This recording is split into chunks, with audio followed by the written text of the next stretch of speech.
If you shower or brush your teeth or try to make your hair look presentable, here's some good news. Dollar Shave Club has a lot of stuff to help you out. Dollar Shave Club delivers everything you need to look, feel, and smell your best. Shampoo, conditioner, body wash, toothpaste, hair gel, even a wipe that leaves your tush feeling tingly clean. All of Dollar Shave Club's products are made with top-shelf ingredients that won't break your budget. You'll feel the difference. Plus, shipping is free with your membership. And here's a great way to try a bunch of Dollar Shave Club's products for just $5. You can get their Daily Essential Starter Set. It comes with Body Cleanser, One Wipe Charlie's, their amazing butt wipes, and their world-famous shave butter. And their best razor, the 6-Blade Executive. Keep the blades coming for a few more bucks a month and add in a shampoo, toothpaste, or anything else you need. Check it all out at dollarshaveclub.com/Chad. That's dollarshaveclub.com/Chad.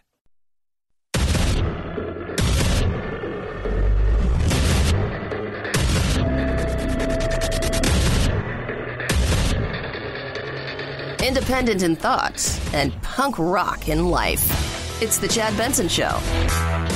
This is not a blue wave. I'd have to say, when you look at what's going on here tonight, this is not a blue wave. This is not a wave that is knocking out all sorts of Republican incumbents. Anybody that was anticipating a blue wave tonight's not going to get it. Maybe you get a ripple. The blue wave that they talked about, I don't know if there ever was such a thing. This is not a blue wave. It is not a blue wave. Look, these are just turned into hyper-competitive races. Republican turnout was high. Democratic turnout high. It's not a blue wave. Not a blue wave. And you know what else it isn't? It isn't around anymore. Because you see why all of this stuff was going on last night. The election, the this, the that. Everybody's talking about this. Everybody's talking about that. Everybody's trying to put stuff together. Everybody, oh, my God, the blue wave didn't come. But still, there's a lot of good things. The House is back with the Democrats, and everybody's talking about it. They're debating it all of morning. And this is all going to be huge. Trump goes out and gives a wild speech, which we'll touch on. And right after that, something changed. And guess what? All of Washington and the 24-hour news cycle no longer cares about the wackiness of his press conference or the miniature blue wave ripple that took place or where we could or couldn't be going when it comes to politics, because you see Trump managed to go, hey, guess what, guys? I got something else I forgot to tell you. Jeff Sessions, the U.S. Attorney General, is stepping down, apparently at the request of President Trump, issuing a letter of resignation, a move not unanticipated. He became a frequent punching bag of the president for his decision to recuse himself from the Russia campaign influence investigation. It was anticipated he might step down after the midterms, and in fact, the president confirming that by tweet just a short time ago. Yeah. Within a matter of moments. Changed everything. But we won, and some of us, and there's a whole bunch of us, and we're all different. We got all kinds of people that won, and now this is going to be great, and here we go. Oh, he stole our thunder. He did. Stole the thunder. And let's be real. Jeff was on borrowed time. I was just talking to producer Phil about that. If you get involved with Trump now, you kind of know what you're getting, right? You do. You kind of get that there's a sell-by date, and you're filling out your paperwork to be employed, and at the same time, they're going through your exit interview, right? It's just when. Jeff Sessions left a cush job, was a senator, right? Like, he bounced on a cush job. He was one of the first, all the way back in August 2015, to get on the Trump train. He was right there on that train. Choo, choo. There he was. Left his senator position, became the AG. Maybe you didn't know about the chaos and the wackiness. Maybe you didn't quite get it. It's like smoking, right? Like 40 years ago, you're like, you didn't really know what was going on with smoking. Right? So you didn't. Now you get into smoking, right? You start smoking today, you got an idea of what's going to happen because it's unavoidable. It tells you right there on the damn packet of cigarettes. Jeff Sessions maybe didn't understand. And now he's gone. He's out. It's over. Bye-bye. Have a wonderful, wonderful, wonderful time. Now, the debate is was he fired, right? Did he resign? It was a push before jump.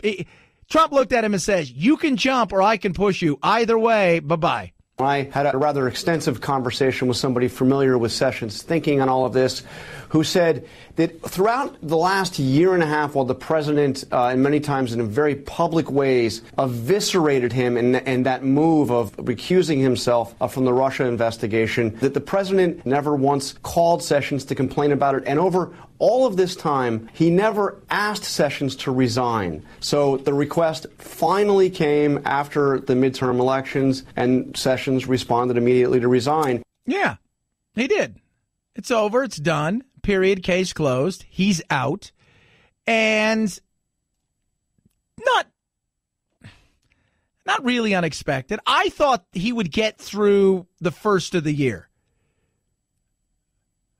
I thought maybe he'll get through the first of the year. He's got a chance, but you've got the Senate. A lot of people talking about, he talked about cabinet shakeups. There's a reset here that he's trying to do with his people. And, apparently Kelly called him today and said, "Hey, Jeff." He's like, yeah. Thank you so much. It's the email, right? Like everybody at work, you always get that email. "Hey, Jim's not here anymore. We really wish him the best in his future endeavors." Don't you wish those emails would be real? Like, Jim was a jerk. You guys know that, and I know that. And we got rid of him, and we could care less what happens to him outside of here. Boop. Send. But he's out. He's done. And the Thunder, though, that was just it. It shows you that you can kind of twist stuff really fast. And he plays a different game. You would think today that they would be celebrating, right? They got the House back. It wasn't a blue wave. It wasn't a tsunami. It wasn't some sort of, hey, we've given you a mandate to go out and destroy Trump. It was none of that stuff. But still, after 2016, you're still a little unsure about what's going to happen because you're not quite sure if you believe the polls. And halfway through the night, it went from 86% to 52% that they were going to win the House back. So you're watching this, and so you think to yourself, okay, all right, maybe we should celebrate a little bit. And the talking heads are out there. What does this mean? Blah, blah, blah, blah, blah. And you're looking forward to 2020. If you're the Democrats, you're thinking, okay, we got this 2020. Senate is ours. They got to defend way too many. This is our chance to take everything back. It's going to be huge. And then lo and behold, while all this is going on, he has this press conference today that is both entertaining, both anger-filled, both WWE and I think you could say a little pantomime-y, ego-y is probably a good way to say that. Like it was like a boxer weigh-in with him and Acosta, and then right after that, he's gone. And then everybody's talking about this. I've just heard the news, but I'd say this. Protecting Mueller and his investigation is paramount. It would create a constitutional crisis if this were a prelude to ending or greatly limiting the Mueller investigation. And that's what everybody's worried about. I saw them all on there. Anybody they can get a hold of, we got to make sure we protect the Mueller investigation. They're already calling now for the guy that's taking over Whitaker to recuse himself from this. And it's funny to watch this, and the Democrats aren't shocked by this. They're not shocked by any of this. They knew this was going to happen at some point in time. And the Democrats aren't huge fans of Sessions anyway, so it's not like there's any love lost. But anytime they think that they can fire something back at there, and the fact that he stole the thunder once again just shows you he likes conflict. He likes turmoil. And he likes loyalty. And he felt that Jeff let him down. In the end, this was about one thing. Jeff recused himself. Jeff recused himself when Jeff should have said, I'm not going to recuse myself. This is the limit here. These are the boundaries you stay in, Mueller. Go do your thing. Do what you have to do. You stay inside these boundaries. And that's what you heard Schumer. We don't want anybody to be limited. We don't want any limits to this. We want to be able to do whatever we need to do. And it's just interesting. You step back for a second, you start laughing, but he stole the thunder. He did. And instead of talking about what potentially is coming in 2020, and is this the beginning of something, the changing demographics, how close it was in Texas, and a lot of things like that, the recounts in some of the places, the battle still going on in Arizona between Sinema and McSally, all of this stuff, it was just, sorry, it's all about Sessions. And now the worry is what's going to happen. Trump said today, I could stop this thing whenever I want. I want it to go through. I want to be transparent. I think he leads in a lot of ways, and like they were saying earlier, he never asked for him. They never even talked about it. Trump talks about it in the media and turns around and walks away and says, we'll throw him red meat and see what happens.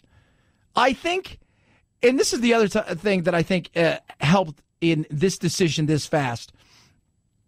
Not only did he pick up some seats in the Senate, and we'll touch on that a little bit later, but one of the other things that happened was the exit polls nationwide when it came to the Mueller investigation. So you go to these exit polls, you come out, and then they'll ask you questions, and not all of them about voting. Some of it, it's about, like, what do you think of the country? What do you think of the economy? What do you think, but one of them was about Mueller.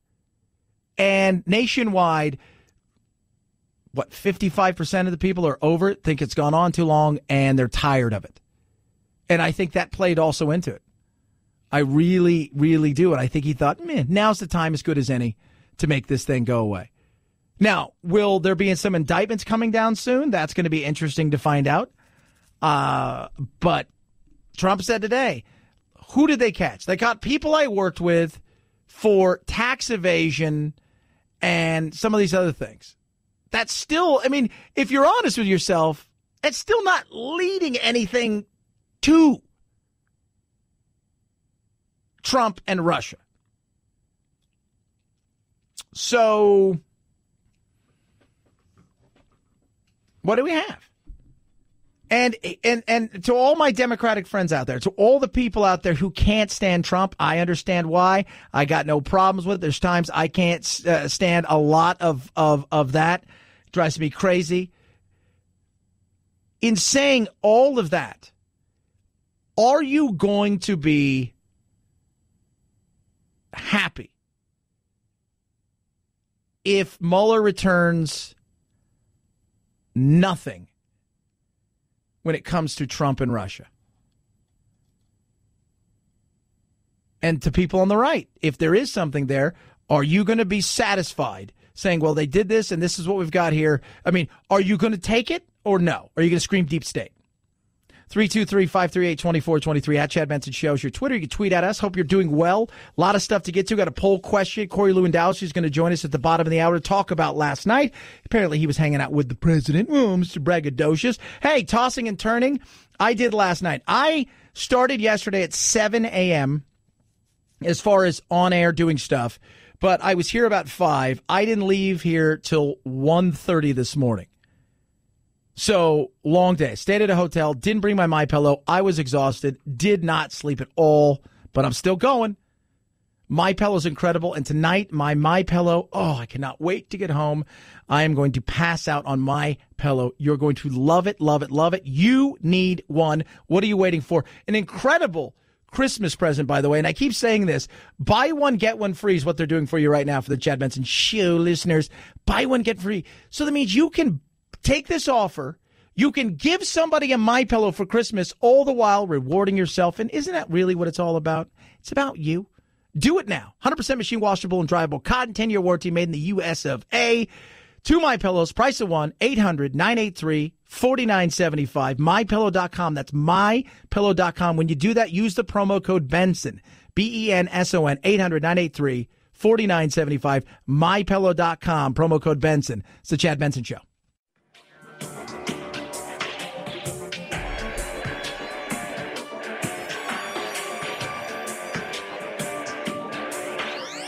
Warning, no snowflake zone. Uninformed opinions are in danger of melting. The Chad Benson Show. Now he puts his own person there who could potentially clip Mueller's wings, take his budget away, bottle up a report that suddenly those Democrats that are sitting there now taking power in the House of Representatives might want at some point. His own person.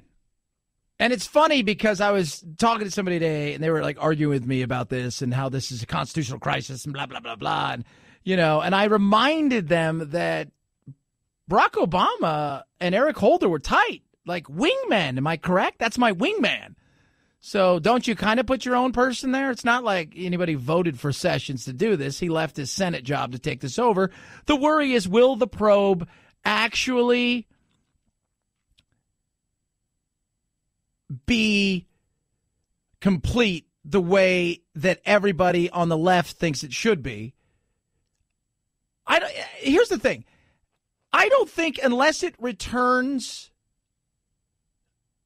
some sort of Trump is guilty, it will ever be up to what the people on the left want. And they're hanging on to this hope. I don't know what's in there. I don't know what else is out there. There may be nothing out there of any importance anymore. Just maybe a few hangers on that end up getting in trouble and or for other things because people were looking, right? Like they pulled you over for a broken taillight, and then they found out that your car's stolen, you got a gun in the car. We pulled you over to talk about Trump, and while the investigation went on, we found out that you've got a shell company somewhere, and you've made $80 million, and you've put it all away, and you claimed $1 last year, but you live this lavish lifestyle. So who knows what's going to happen? Who knows? So, but Sessions is out, and now it is Whitaker, who's like, this the junior of them, who's going to take over. And I think he's going to say, can we just wrap this up? Like, how much longer do you need this? And it's always been thought that the Russia probe at some point in time was going to wrap up after the midterms, because I think what Mueller wanted to distance himself was he didn't want to make himself a player in the midterms, and he saw what happened to Comey, and I don't think he wanted any part of that. And I think it'll wrap up before the end of the year, at the latest, the beginning of the year. I don't think it's going to go on until the middle of next year or something like that. I think it'll be done sooner rather than later. 323-538-2423. At Chad Benson Show is your Twitter. You can tweet at us. Love hearing from you. So we got a poll question up today, and it's about yesterday. I'm going to talk to Corey Lewandowski coming up here in a little bit about all this. He was hanging out with the president last night. And the poll question is, what do you think's going to happen now? You got the Democrats who are in charge of the House, and that's the purse strings that they don't even need now because of a change in the rules to subpoena, to do a lot of these things. They don't even need now to let the minority party know what's going on. Do you think it's going to be a ton of investigations? It's going to be Trump's working with them? Gridlock? So far, 16% of you say a lot of investigations. 3% say Trump's works with them. 31% say gridlock. 50% says a bit of everything above. And I think that's kind of what it's going to be. I think the investigations will be minimal. I think they really care only about his tax returns because I think they want to see how this Mueller thing plays out. And gridlock is always going to be there because that's politics, right? That's absolutely politics. And I think Trump will work with them a little bit more than that. 323-538-2423. At Chad Benson Show is your Twitter. Corey Lewandowski, he's working with the VP. He's got he's running senior advisor over there on his PAC. And was hanging out with the president last night. We'll get his take on how he thinks everything's going to go and maybe what happened today with Jim Acosta and Trump as well. It's the Chad Benson Show.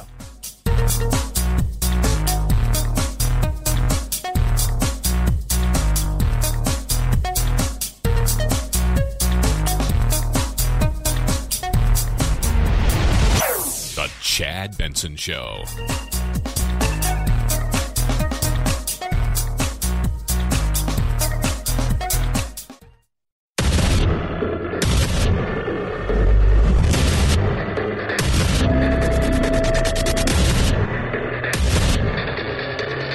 Independent in thoughts and punk rock in life. It's the Chad Benson Show. Oh, that was just a bizarre, surreal, crazy show at times. With Trump, you don't know what you're going to get. But we do know what we're going to get with this guy. Corey Lewandowski joins us, former campaign manager for the President of the United States, and now a senior advisor of the VP's Political Action Committee, and somebody who was hanging out last night with that there president as the elections went on. And first and foremost, Corey, let's talk about what we just saw, and it's Jim Acosta, because now that is going to be all anybody's talking about today. Even if you're a Democrat and you won, your thunder was stolen because of the whole fight back and forth with those two. Well, that's exactly right. Look, this president has been more than accessible to the media. He likes to do press conferences. As you know, for a while they said he wasn't accessible enough, and then he was too accessible. So he comes out and he does a 90-minute press conference, and the whole story is going to be the way that Jim Acosta embarrassed himself in front of a national audience today. You know, he asked the president a question. The president answered his question. Then the president went to move to the next person, which happened to be Peter Alexander of ABC News, and Jim wasn't done. And the president said, okay, I've had enough, next question. Right? And the staffer went over to take the microphone from Jim Acosta's hand, and he refused to give it up. And, you know, I've just been watching Fox News. Chris Wallace, who I have respect for, just said in the 30-plus years he's been either a White House correspondent or covering the White House, he's never seen anything as so embarrassing as what Jim Acosta just did, and the way he treats the President of the United States is unprecedented. I am for freedom of the press, no question. The president is willing to take questions. He's willing to take tough questions. But it has to be in a respectful atmosphere. And what Jim Acosta just did was disrespectful to the president of the United States. Yes, it's just it's watching. It's like part WWE and like a weigh-in for an MMA fight. You just don't know what's going to. At one point in time, Trump just wandered away from the podium. I thought, this is bizarre. So last night, the president came out today and he spun it in a way. And the left, they thought there was going to be this giant blue wave. It wasn't. It was a bit of a trickle. And if you go back through time and you compare to Obama and to Bush and to Clinton and to several others, he actually didn't get served the way a lot of people thought. And then when you look at the Senate, there's only been 3 times since 1914 that the president has won Senate seats, and he did. So it wasn't a total disaster. And is that the message, or is it the Democrats? Well, the message is very simple. If you go out and you look at the individuals who won, whether you're looking at governors that Donald Trump and Mike Pence campaigned with, I think specifically of Ron DeSantis, I think of Kemp in Georgia, I think of Mike DeWine in Ohio, those people embraced the Trump-Pence agenda, and they won. You go look at the U.S. Senate races where the administration was involved in. In Indiana, a blowout victory there for Braun. In Florida, right? Rick Scott won because he embraced the Trump administration, beating Nelson down there, right? Well, you go right through the list, and the candidates that Donald Trump and Mike Pence went out and campaigned for won. The candidates who wanted to keep their distance, who weren't sure what the right course of action was going to be, they lost because the American people have seen a leader in Donald Trump. And even at the congressional level, what no one's talking about is the Republicans picked up 2 seats in Minnesota today. No one talked about that last night. The fact that Andy Barr from Kentucky, who was the Democrats' #1 target, but had Donald Trump come in and campaign for him, he won. What we've seen now is that Donald Trump and Mike Pence are giant assets to candidates running, and those candidates that run away from him lose. Yeah, you know, he talked about Mia Love, said didn't show me any love, so she didn't get any love, and away it went. Talking to Corey Lewandowski here, senior advisor over there with the vice president, his Political Action Committee. And, you know, I look at this, and I said today, people are going to wake up, and, you know, your glass is half empty, your glass is half full kind of thing. And the Trump thinks he's going to be able to get stuff done. But let's flip it over for a second to somebody like Pelosi. And I was talking about this earlier, she's getting a little long in the tooth, and I'm not trying to be mean, you know, but she's not going to be around forever. She understands that. You go and you look at all these major accomplishments, and I think a lot of people think that all these politicians have all these accomplishments. A lot of times, if they're lucky, they get one bill worth note through anything. She's looking at herself. She wants 2 years. She talked to the president. The president said, hey, look, I'll help you get some votes. I think in a weird way, strange bedfellows could get some stuff done, and a lot of my friends are like, no way, and I'm like, you got to understand, both of these people want to know that their legacy means more than just being combative. And sometimes that ends up being a partnership that's better than people realize. I think you're right. Look, I look back in history at when Bill Clinton lost in '94 to the Republican Revolution, and Newt Gingrich came in and became the Speaker of the House. Do you remember what they did? They balanced the budget for the first time in 30 years. They, started reducing our deficit. That was a good thing. And what I think you're going to see with Donald Trump, who is an amazing deal maker, he's going to reach across the partisan divide. He's going to grab Nancy Pelosi and say, look, our country is falling apart from the inside. We need roads, bridges. We need better airports, better sea terminals, better trains. Work with me together so that whether you're in an urban district or a rural district, it doesn't matter. We're going to pass a transportation infrastructure spending bill. That is a nonpartisan issue. Everybody wants a safe bridge to drive across. Everybody wants to be on a train or a plane that's safe. And I think that's the first thing he's going to do. And then once you get past that, which will be a major investment into our economy, you'll have the opportunity to start once again looking at health care and making sure that Americans have access to quality health care, including coverage for pre-existing conditions.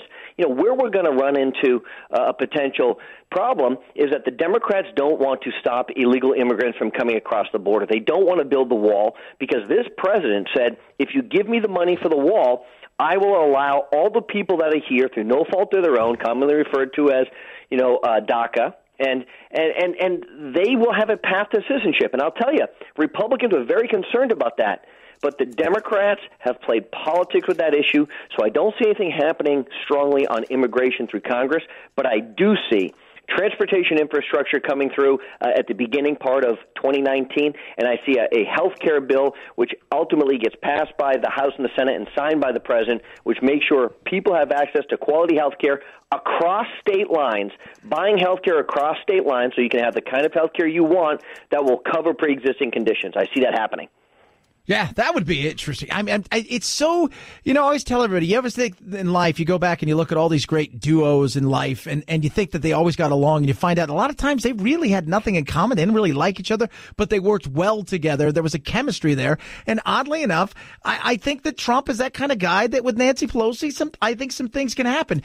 If you're the Democrats, and I've got a couple friends who work, with some of the big Democrats, and they say, the political, the crazy extremist people who don't understand politics, they want impeachment right away. The calmer, cooler heads who understand this is a long game here, that if you go for impeachment, you're going to end up paying the price in 2020. I don't think they understand that. And I think there's going to be a fight in the world of the Democratic side because the Pelosi knows that, look, if we go for impeachment and the market tanks, people are going to go, it's our fault and we'll pay the price. But will their base understand that? Look, the Democratic base has moved so far to the left, and you've seen that in the Democratic primaries this cycle where, the far-left candidates, by and large, were winning. They were challenging incumbents. I think of, the guy in New York, the guy in Massachusetts, they were both 10-term incumbents, Democrats, not exactly conservatives, and they were taken out in their primaries from people on the left who want to move the Democratic Party to a more socialist party. So the issue they have to face is what charge are you going to charge the president with impeachment? Is it creating the greatest economy that we've had in 2 generations? Is it making sure that African Americans have the lowest unemployment levels ever recorded, or Hispanic Americans or Asian Americans, or that the women in our country right now are working at a 65-year high, or that more Americans are working today than ever before? Is that what you're going to charge him with impeachment for? There is no charge. But what will happen, and you're exactly right, is if the Democrats decide to push this through the House Judiciary Committee and move on an impeachment vote, it will be a straight partisan vote. It will stymie the agenda. It will create serious animosity between the administration, and we know unequivocally because of the gains in the U.S. Senate that the Republicans made, the president will never be removed from office. And so, it will be a complete fallacy, and it will allow the president in 2 years from now to go back to the American people and say, see, I told you so. And we saw it with Bill Clinton, who won re-election after he lost in his first midterm. We saw it with Barack Obama, who won re-election after he also lost in his first midterm. So there is a path there. And if I was giving advice to the Democrats right now, I would say, look, let us pick the right candidate to take on Donald Trump in the general election. Don't do anything too crazy coming out of the House. We'll work with you. But if you push this impeachment issue, that all but guarantees Donald Trump will be the president for 4 more years. That's what the Democrats have to face right now. And I think that the likes of Schumer and Pelosi understand that because they get the political world, and this younger generation who does it. Look, there's a lot of younger Democrats coming in. They want no part of what Nancy has to offer, but they don't understand how the game works. And it is a game in a lot of ways. And what they're going to find is they're going to get served, and they don't get that. And that's will she even have enough votes? I mean, Trump said today, look, hey, Nancy, if you need some help, I'll go get you some votes, even on the Republican side. And I think the Republicans will be willing to do that because they understand, okay, this is what's going to happen if Nancy's here. If we have somebody else, this could go south. But do you think she's going to have any support with Democrats? Look, it's a great question, and what I think is, the progressives want to take over that party. Nancy Pelosi is in her early 70s now. She's been a fixture in Congress for a long time.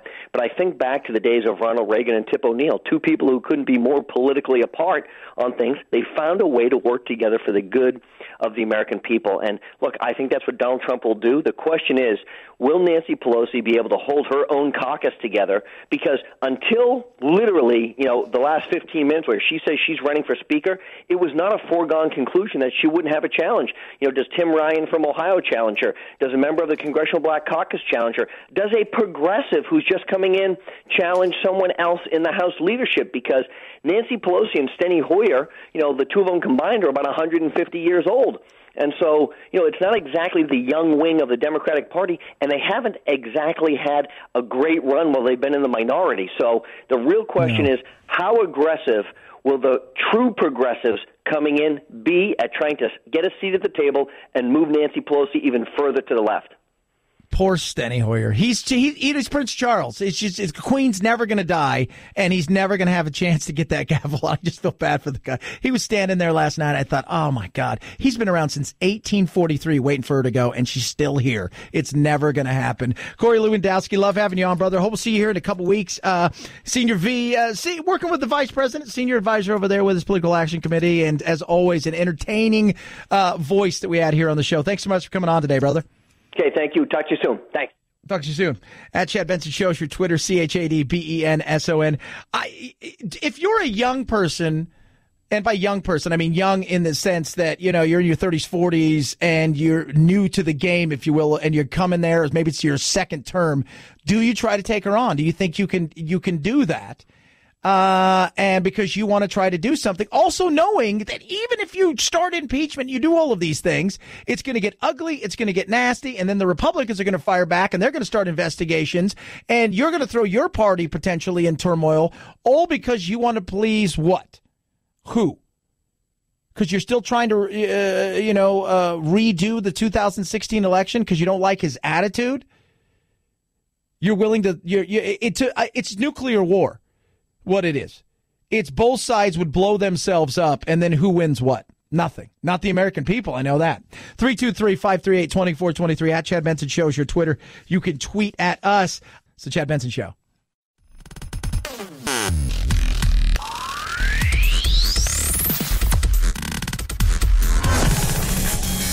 Got that sniffling, sneezing, stuffy head thing going on? Time for your daily dose of Vitamin Chad.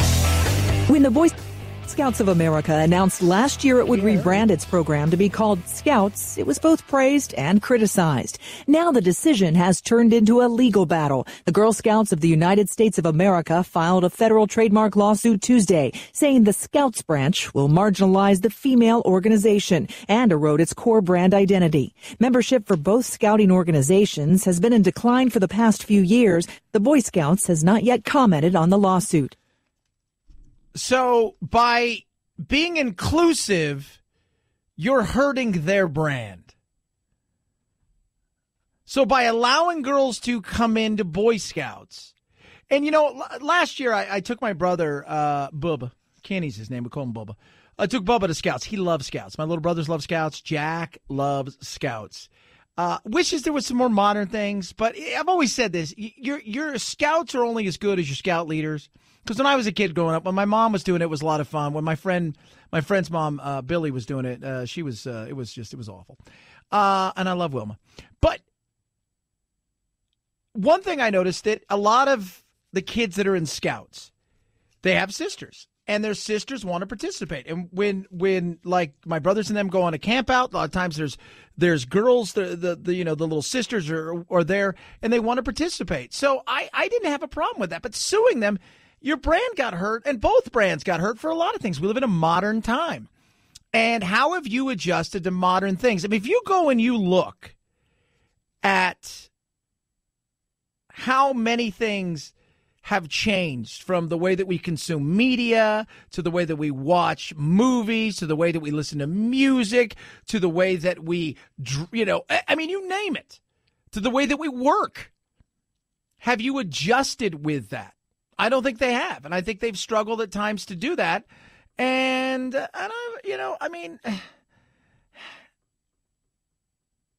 they're being more inclusive. And of all of the things, I would have thought the Girl Scouts would have been the first inclusive ones. But you know what you find? You find a lot of girls who want to do camping and do a lot of stuff like that. I think it's funny that in this day and age that even the Boy Scouts and Girl Scouts can't get along. Isn't that funny? Even the Boy Scouts and Girl Scouts can't get along. Say what? 323-538-2423. At Chad Benson Show is your Twitter. You can tweet at us. I do love hearing from you. We've got a poll question up today. How are you feeling about the House being run by the Democrats? Remember, the House is the purse strings. It's where everything's going to initiate from. How do you feel? You worried about it? 16% of you say there's going to be a lot of investigations between Trump and the Democrats. That's all they're going to do. 3% say they're going to work together. 31% of you say gridlock. And 50% of you say it's a bit of everything above. Take the poll at Chad Benson Show. You know where there's not gridlock?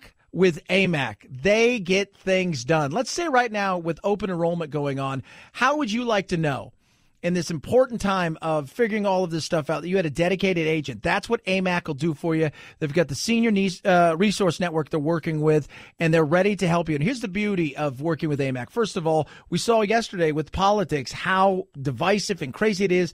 And if you're with a company like ARP right now, you're not thrilled by a lot of the stuff they're doing. This is where AMAC comes in. They're the exact opposite of ARP. They're the conservative alternative, and they have all the benefits in the world. Retail, restaurant, hotel discounts, all of those things, discounts to movies, discounts to, you name it, they've got it. And on top of that, they've partnered with me and they're going to give you a year for free. What? Yeah, free. Free. It's on me. All you have to do is go to amac.us/Chad. So you're going to get all the benefits. They're going to politically advocate on your behalf on a lot of things that you believe in. And if you're signing up for Medicare, they're going to help you with that with your own dedicated person. How about those apples? And they don't even want your credit card. It's a year free, and it's on me. amac.us/Chad. 1 year free. amac.us/Chad. amac.us/Chad. AMAC is better for you, better for America. At Chad Benson Show is your Twitter. ChadBenson. It is the Chad Benson Show.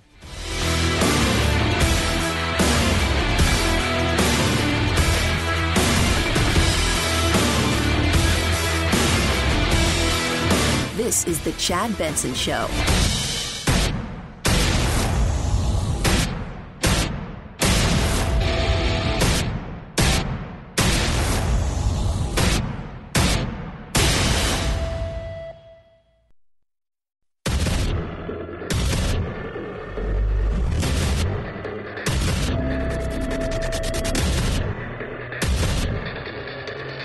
Independent in thought and punk rock in life. It's the Chad Benson Show.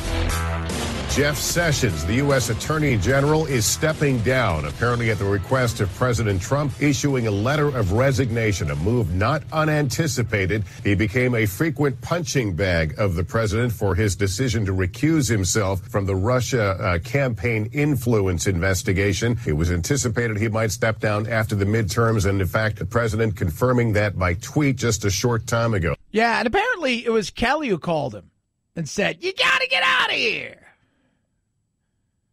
You got to go. You recused yourself. What were you thinking? Why did you do that? Get on out of here. Get. Now, what happens? That's going to be very interesting.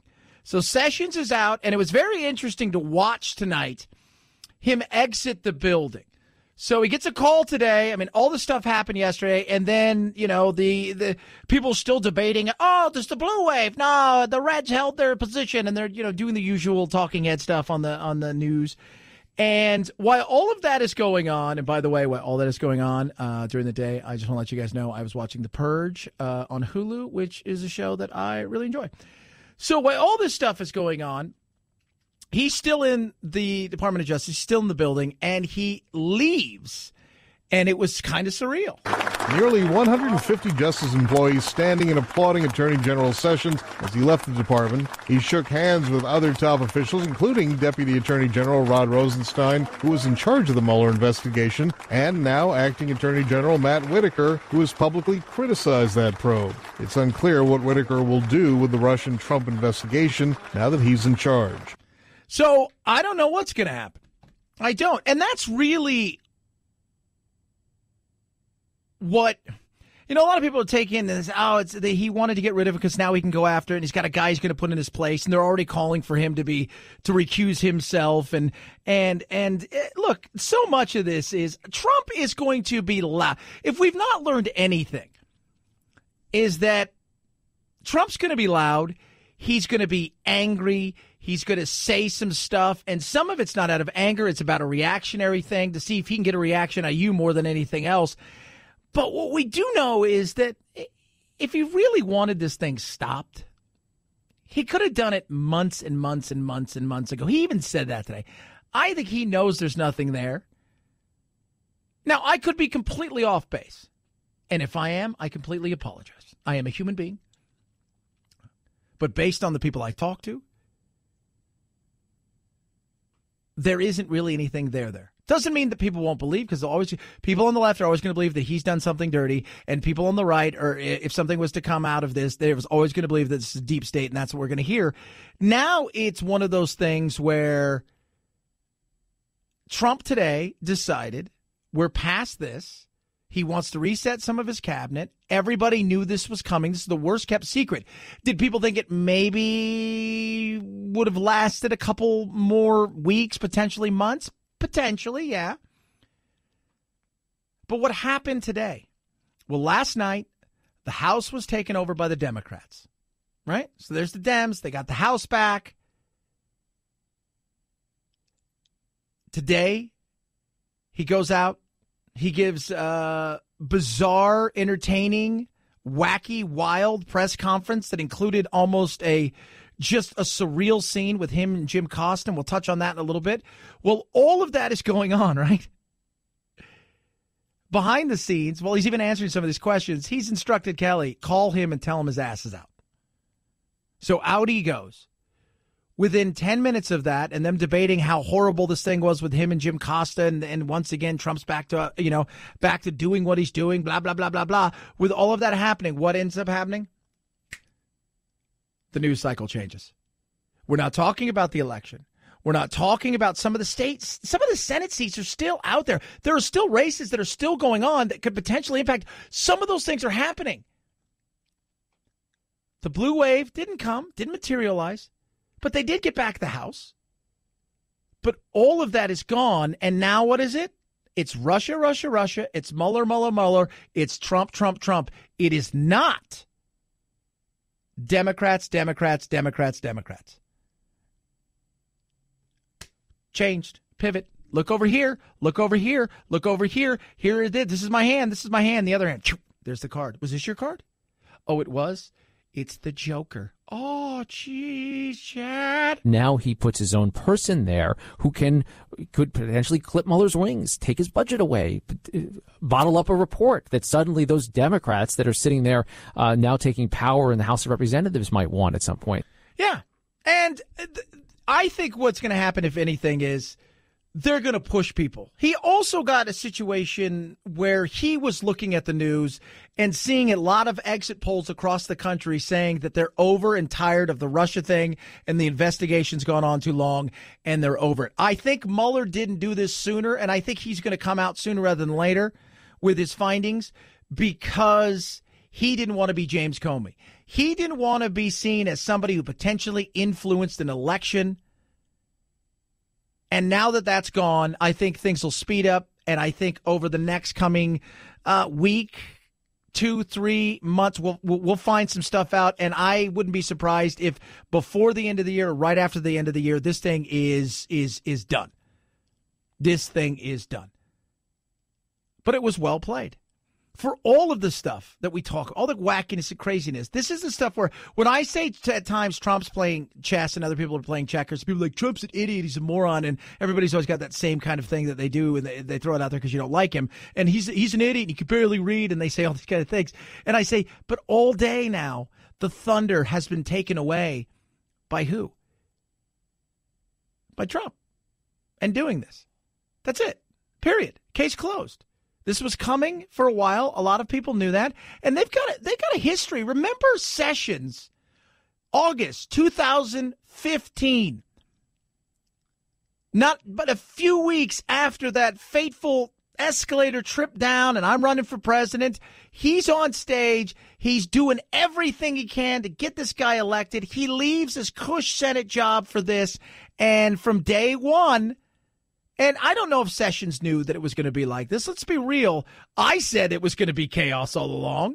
Once he became president, I'm like, have you not watched any of this stuff? It's chaos. He loves chaos.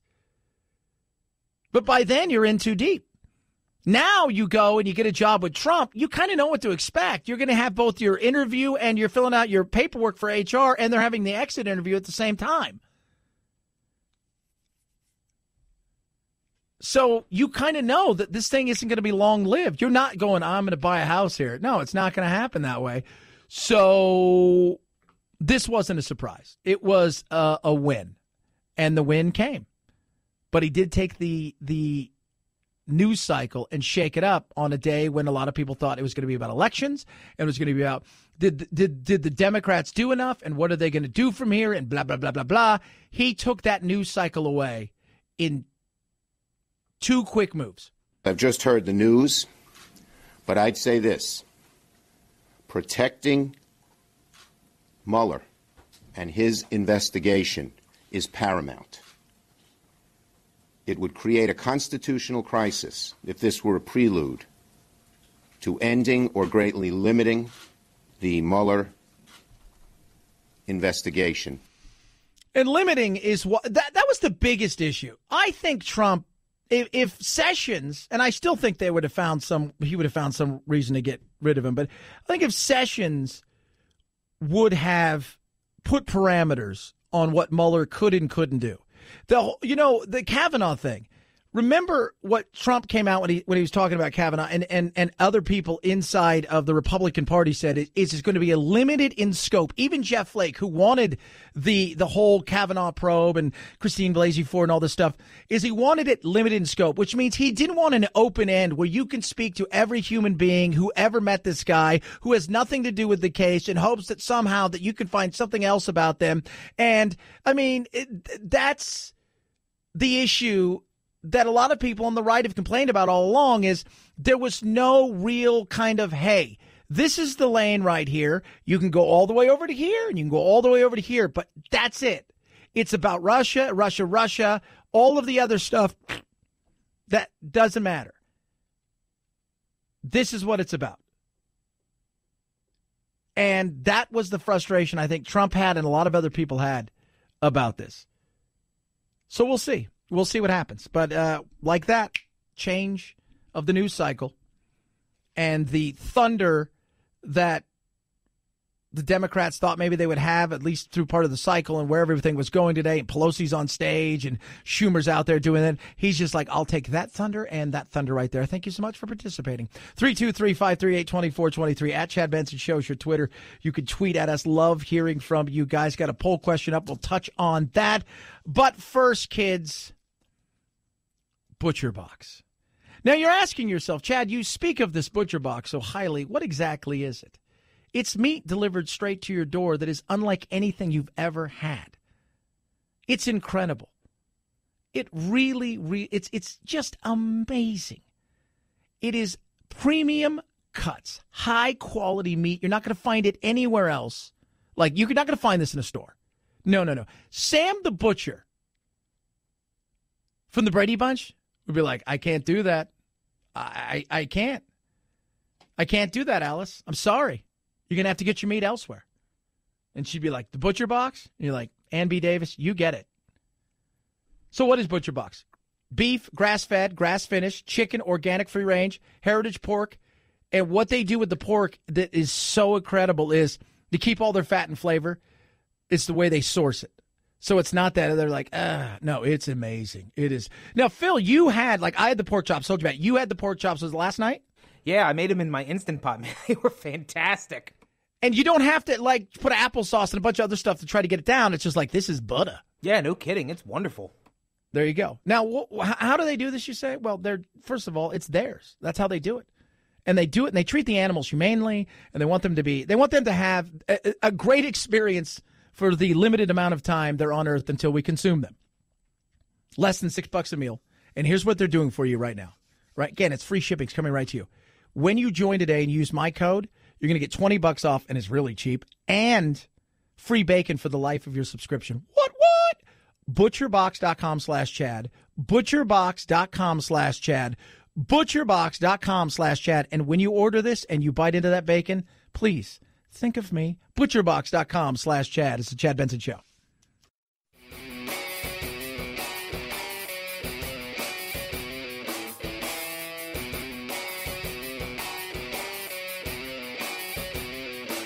Being antisocial sucks. Hang with Chad's friends on Facebook, The Chad Benson Show. And if you just need some alone time, head on over to Twitter at Chad Benson Show.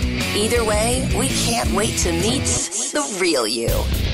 So last night, the Democrats took back the House. Nancy Pelosi, uber excited. Trump called her on the telephone, right? Called her on the phone. So ring, ring, ring, ring, ring, ring. The president's been working the phones all day. He continues to work the phones tonight. He's been making a lot of calls from the residents as he's been watching the results come in. He telephoned Mitch McConnell, Paul Ryan, also Speaker Pelosi and Chuck Schumer, and put in congratulatory phone calls to Rick Scott, Mike DeWine, Kevin Cramer, Josh Hawley, Brian Kemp, even though we haven't yet called that race, and Ron DeSantis as well. And one of those was to Pelosi, and they had a nice conversation. They did. They had a nice conversation, and he said, hey, you know what? Good for you. Good for you, Nance. You're good people. I always think it's funny because I think he really is one of those people that he doesn't care. The R&D means nothing to him. It's just another foe. She works very hard, and she's worked long and hard. I give her a great deal of credit for what she's done and what she's accomplished. Yeah, and one of the things is anybody going to take her on? Because all we've heard, much like the jawing and the mouth that the Republicans, and they have a lot to answer for in their failures to do a lot of things, especially the repeal and replace of Obamacare. But they talked a big game, and Republicans talked a huge game in this, and the Democrats have talked a big game, too, about she's too old, nobody wants her, nobody. Trump said today, look, you know what? If you need a little votes, maybe I can help you with some of that. Maybe I can help you get a few votes and get you over that hurdle. I'm sure we could come to some sort of agreement, but the reality is she may not need that for a simple reason. Nancy Pelosi is clearly the front runner right now, and she faces no challengers for Speaker. And really the surprising thing to me is that her top deputies, Steny Hoyer and James Clyburn, they're going to both run for majority leader and majority whip, respectively, and they're not really facing any solid challengers yet either. Because they've got power. They understand the game, and while these young whippersnappers may come in there, the control that comes with these people being in the swamp for as long as they've been in the swamp is real. So I think for Trump, that's a good thing. I really do. I think for Trump, it is a big, big, big thing for him because I think he looks at somebody like her and says, I think I can get some stuff done with her. I absolutely do think I can get some stuff done with her. I think I can get a few things done with her. And I think one of the reasons is because, and I want anybody to take this the wrong way, and people will, is Nancy's 78 years old. Trump's getting up there too. Legacy is vitally important to them. And when you look back, we always think that these politicians have all this power, do a lot of things. And then you go and you look up all the things they have done. You found out they haven't sponsored a lot of bills, or they've sponsored a lot. Very few have ever gotten through. Very few partisanship. It's mostly just arguing back and forth and raising money and talking to donors. That's kind of what it is. It's really you're a sales job. You're concierge at a hotel in a lot of ways. So Nancy's looking at this, and I think this might be it for her. And I think she's thinking, you know what? Maybe we do some stuff. We fix health care. I'll be a part of that because I kind of broke it. But on top of that, we get a bipartisan bill for infrastructure. We do a few things here. And if I don't have to answer to anybody because I'm not going to play the game and I'm going to be stepping away from this, then there might be something there. But there's a reason that people aren't going to challenge her because they know they're going to get served. They do. They know they're going to get served because the Republicans look at Nancy and go, she doesn't want impeachment, any of this stuff. These young kids may want this. And so she's protected herself because even though it's an R&D by each other's names, they watch each other's back out there because they understand who's the people that are moving in that are renting and not quite sure if they're going to be around a while because we are what? We've bought. 323-538-2423 at Chad Benson Show is your Twitter. You can tweet at us. So we worry all the time about Russia, China, North Korea, and all of this stuff. But there are some other things I worry about when it comes to our world being really kind of decimated by, craziness. And it's not those people. Chad Benson Show.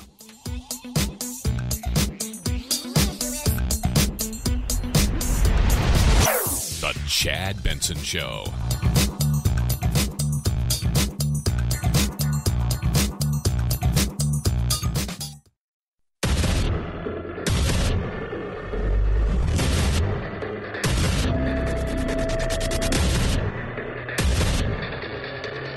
Independent in thoughts and punk rock in life. It's the Chad Benson Show. I like social media. I learn a lot from my news feeds. Today, 45% of Americans say they get their news from Facebook. But I have to wonder, is this censored? Is there information I don't get? PragerU, a totally new concept in education. Prager University has 3 million followers. The site offers dignified lectures on conservative philosophy. One day, Prager saw that some of their videos had been seen by 0 people. 0. Yeah. One of the things that we've talked about on this show, and I bring it up all the time, is it's what you don't see that should worry you. Because when you have, and I want you guys to understand this, that Google, Facebook, Twitter, the reach they have for all of the stuff we worry about with Russia, for all of the stuff we worry about with China and fake news and memes and all of these things and the influence that they have right here is so massive. And people don't understand that.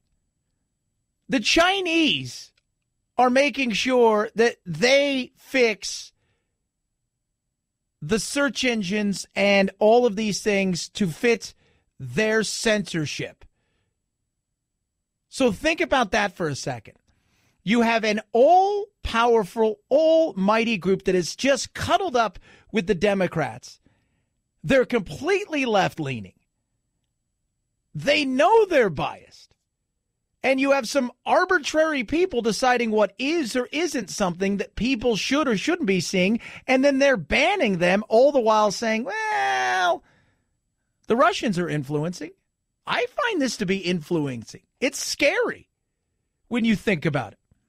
That you can put something out there that you think is okay, that you've thought about, that you do, that in no way, shape, or form seems to be anything more than your idea. It's not alt-right or crazy or racist, and you could still end up being Facebook later apologized. Facebook coming clean about censoring a conservative nonprofit organization. Prager says Facebook told them privately it limited their post because someone clicked this button, flagging their videos as hate speech. Then one of Facebook's human content monitors agreed and censored it. So who are these censors?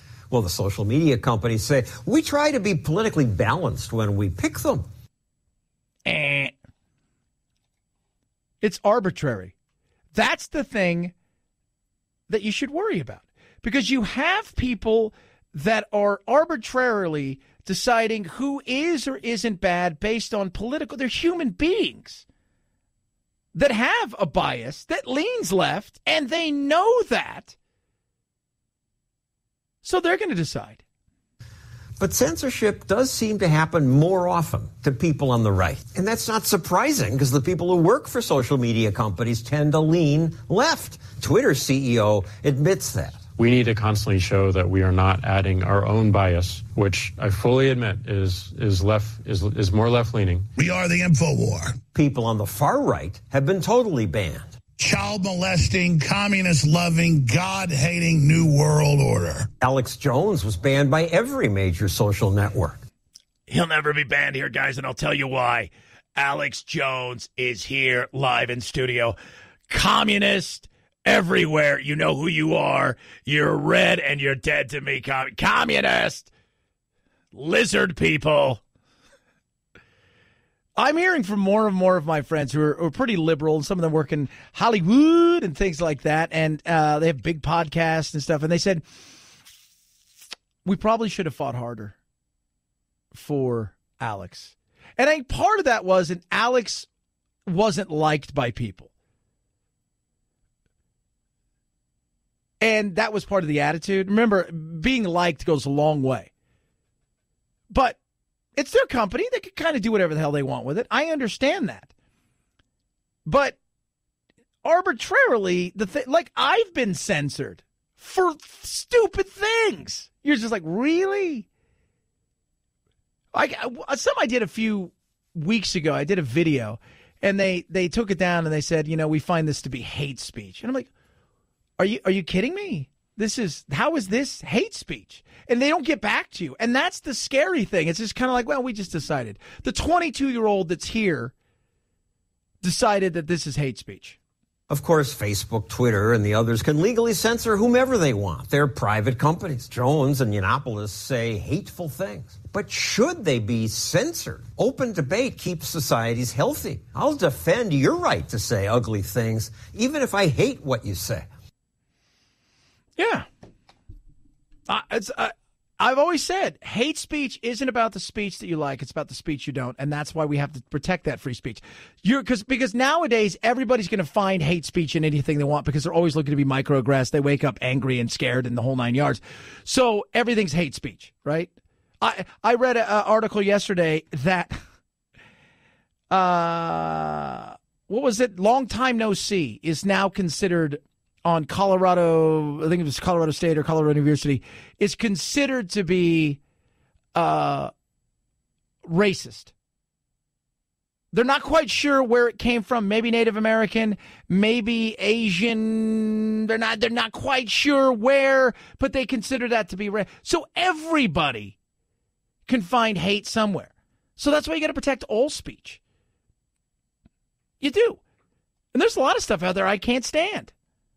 But the reality is if you arbitrarily have such dominance like this, and you've got the rules to say, hey, you know what? I decide I don't like you, and I don't like what you're saying, and I don't like the fact that you are a little bit more right than center or left. So I want to get rid of that because I deem it to be offensive. And that's a lot of what it is. It's not just them. Somebody alerts them, and then this person, whoever it is, goes, oh, I'm going to get rid of that. Oh, yeah. Oh, is that what you want to do? And I cringe at some comments made by comic and activist Gavin McInnes. Mexico sucks because of Mexicans. McInnes has been banned by Twitter, too. There is an absolute all-out war on conservative free speech. I haven't seen enough data to convince me that the media companies actively ban conservative. But Twitter did notify McInnes that he was banned specifically for nothing. It was blank. They didn't give any reason. Yeah, that was weird. They said you've been banned for. There was nothing there. And McInnes is, he started Vice. He's a provocateur. He says stuff. And it's very interesting, the stuff he says. And he knows it. He's a crap talker. He likes doing that. And I'm okay with that. I don't have to agree with everything people say, right? But at some point in time, can you also understand the theatrics of it? That's the thing I don't think people know. Like somebody like Gavin McInnes, you know who he is. right? You do a little research and you know kind of who this is. You go there and go, okay, he's got 1 million plus followers, so this is not just some angry dude down the street. And you start looking at some of the stuff and you go, like, some of this is probably theatrics, right? It's a little bit over the top that you find out there. But they don't get that. Now, McGinnis did create a group called the Proud Boys. According to the Southern Poverty Law Center, it's a hate group. Muslim world is filled with shoeless, toothless, inbred, hill-dwelling, rifle-toting men ready to kill. That quote is hateful. No, it's hyperbolic. It's colorful. Your tone is so mean. Yes, so? What's the matter with a rude tone? I think speech should be widely colorful. Some people like it spicy. You don't have to have Tabasco sauce. I'm Tabasco sauce. Yeah. But he's trying to get a rise out of people, right? That's what you do in this day and age. You get a rise out of people, and that's the way that he does it. And if you've ever seen, the Proud Boys are this organization that they're kind of like the answer to, they're Western chauvinist. The West is the best. I don't care if you got to be a dude to get into it. I don't care if you're black, you're white, you're Mexican. I don't care about any of that stuff. You got to be a dude and you got to agree that the West is the best. And they've got like this, they've had some weird alt-righters that have been part of that thing. And he's disavowed them left, right, and center over and over and over again. But still doesn't matter. But if you're going to do anything political nowadays, if you want to get noticed, what do? You got to jump up and down and you got to scream. And your opinion has to be on steroids. Right? Your opinion has to be on steroids. Otherwise, you won't get noticed.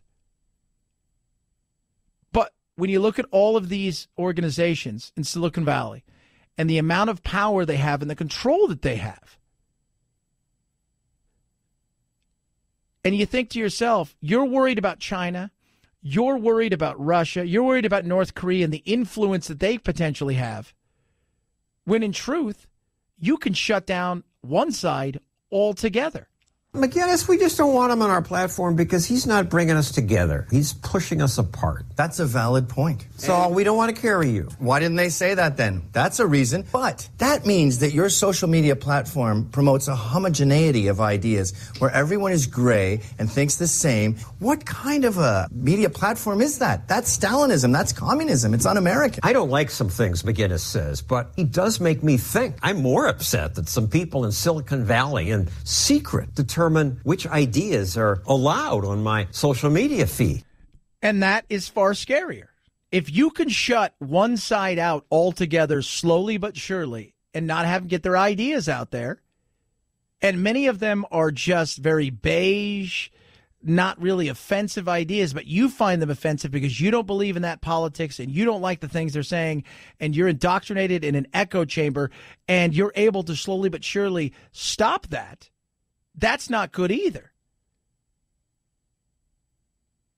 And what's going to happen is, like a lot of things, I think over the next coming 12 to 24 months, you're going to see answers that are real answers to Twitter, to Facebook, and they'll have to make a decision.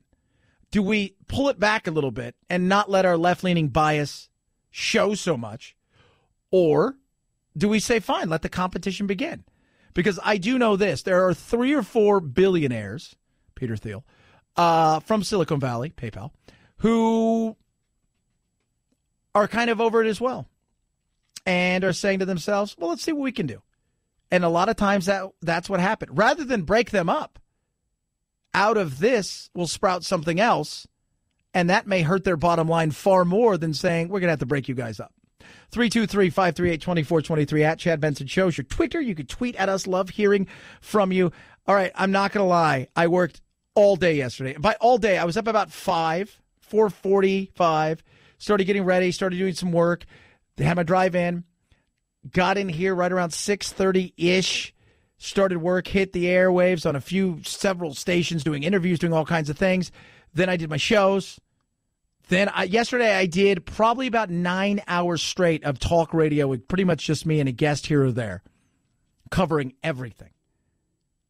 Got home at 1:30. By home, I mean my hotel room because there's no way I was driving about an hour outside of where my studios are, and slept off and on horribly. My neck hurts, and up early again today.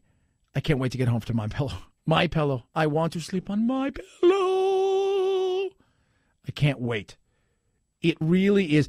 Once you use it and then you try something else, you're like, oh, God, this is awful. That's what My Pillow will do for you. So what are you waiting for? They've got a BOGO going on. Buy one, get one. Great Christmas present for yourself and for somebody else because you keep one. See the way that works? It's a win-win altogether.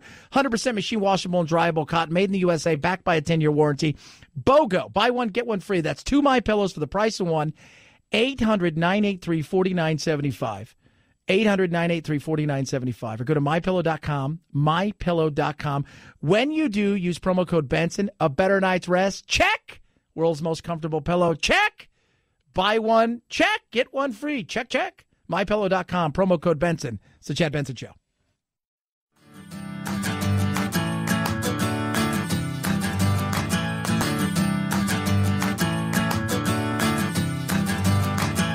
Running with scissors sounds great compared to this. Say what? One of the things we haven't really touched on was because Sessions resigned today, or it was jumped, pushed, whatever you want to call it. He was fired, resigned. Was what took place at this 90-minute, and he does this, it seems to be every 6 weeks or so. Trump comes out and he does these big, crazy press conferences where he takes 100 questions, and at times it's combative. And his favorite antagonist was there today, and it started out kind of okay between Jim Acosta and the Trumpsters. Say what? There are many things we can get along on without a lot of trouble, that we agree very much with them and they agree with us. I would like to see bipartisanship. I'd like to see unity. And I think we have a very good chance of, and maybe not on everything, but I think we have a very good chance of seeing that. Go ahead. All right. So it seems to start out kind of like, okay. But that was as good as get. And I will tell you this, if you've not seen it, check it out, because they each gave as good as they received, and neither was backing down. At one time, Trump wandered away from the podium. He was so frustrated. Here we go. If you don't mind, Mr. President, that this caravan was an invasion. As you know, Mr. President, I consider it to be an invasion. As you know, Mr. President, the caravan was not an invasion. It's a group of migrants moving up from Central America towards the border with the U.S. Thank you for telling me that. Why did you characterize it as such? Because I consider it an invasion. You and I have a difference of opinion. But do you think that you demonized immigrants in this election to try to keep? I want them to come into the country, but they have to come in legally. So they're kind of both going back and forth. And look, Trump, some of the things he said today, I completely disagree with. It pisses me off the way he treats the media at times. He uses them, they use him. But Jim Acosta's got a part to play in this. And I think people need to understand that. And he enjoys this. And not everybody is thrilled by the antics of Jim Acosta. I want it to be a process, and I want people to come in, and we need the people. Your campaign. Wait. You know why we need the people, don't you? Because we have hundreds of companies moving in. We need the people. But your campaign had an ad showing migrants climbing over walls and so on. Well, that's true. But they weren't actors. They're not going to be doing that. They weren't actors. Well, no, it's true. Do you think they were actors? They weren't actors. They didn't come from Hollywood. They're hundreds of miles away, though. They're hundreds and hundreds of miles away. That's not an invasion. Honestly, I think you should let me run the country. You run CNN. All right. And if you did it well, your ratings would be much better. It's just getting started, kids. It's just getting started. Oh, kitty. Worried. That's enough. That's enough. Mr. President, I was enough. going to ask one of the other folks. That's enough. Pardon me, ma'am. Mr. President, that's enough. Mr. President, I had one other question, if I may ask, on the Russia investigation. Are you concerned that you may have? I'm not concerned about anything with the Russian investigation because it's a hoax. That's enough. Put down the mic. Mr. President, are you worried about indictments coming down in this investigation? I'll tell you what, CNN should be ashamed of itself having you working for them. You are a rude, terrible person. You shouldn't be working for CNN. Oh, say what? And and both of them. And I will say this, Trump, I don't like that. He called them the enemy of the people and things like that. That pisses me off. But at the same time, he wasn't there to ask questions. He was there to debate. And he did. And he fought with them. And he wouldn't give the microphone up. And it gets a little. That changed the tenor of the whole thing, and then it became a very combative time. And this is what we're going to get moving forward. He's not going to give in. I told you that. He likes the fight. He enjoys it. 323-538-2423 at Chad Benson Show is your Twitter. It's the Chad Benson Show.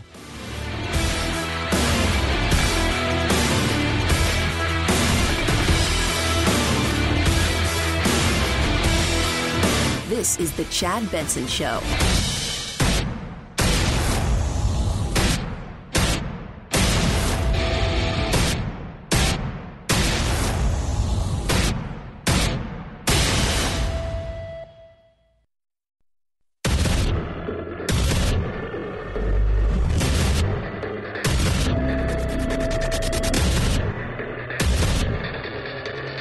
Independent in thoughts and punk rock in life. It's the Chad Benson Show.